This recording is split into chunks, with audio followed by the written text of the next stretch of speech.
I've raised money for my company called sodahead.com, which is a new media tech company, which is my background. So I can speak to that, and hopefully these rules will be able to apply to others. Sodahead raised over $12 million from venture capital, friends and family, and angels. So it really covers the gamut of different types of places you can raise money from.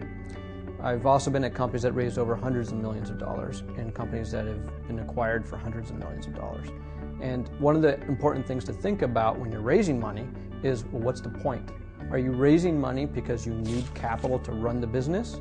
Or are you raising, well, why would an investor put money into that? Are they looking for, because they're looking for a return. They're not just being a charity. Unless it's the government and grants is a whole other issue. But if you're an investor, or if you're raising money from investors, you need to be able to provide them with a return on their money.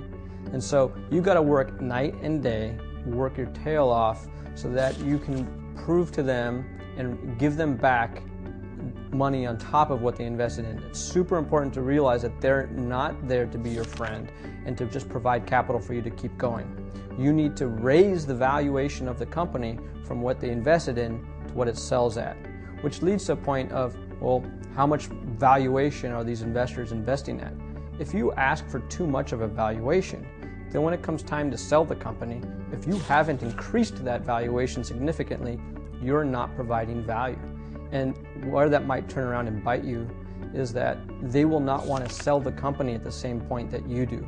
You've put your hard work and sweat and equity into the company, so you might be willing to take a lower offer because any return is cash to you, but they won't. They want to see the higher offer. They might toss you out of the company in order to keep going for that higher payoff so that they get a return on their money.